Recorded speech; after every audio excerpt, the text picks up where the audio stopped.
நிலைமையில பாத்தீங்கன்னா உலக மக்கள் தொகையில 6ல் ஒருத்தர் தான் இந்துவா இருக்குமா.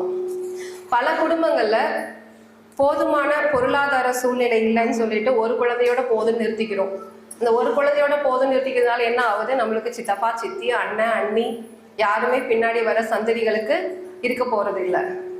நான் இன்னைக்கு என்னோட பண்டிகைனா அண்ணன் வீட்டுக்கு போறேன், அம்மா வீட்டுக்கு போறேன், தங்கச்சி வீட்டுக்கு போறேன்னு போவோம். இனி நம்ம குழந்தைகளுக்கு அந்த மாதிரி எந்த ஒரு இதுவுமே இருக்க போறது இல்லை.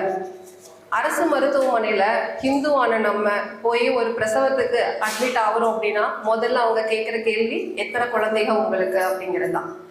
இப்போ நம்ம 2 குழந்தை அப்படின்னா உடனே எதுவுமே நம்மகிட்ட கேட்க போறது இல்லை. குடும்ப கட்டுப்பாடு அவங்களே பண்ணி நம்மளை வீட்டுக்கு அனுப்பிச்சு விட்டுறாங்க. அதுதான் இப்போ அரசு மருத்துவமனைகள்ல நடந்துட்டு இருக்கு. இதே மற்ற மதத்தினர்கிட்ட அவங்களால பண்ண முடியுமா? பண்ண முடியாது. அதையும் அவங்க செய்யறதும் இல்லை.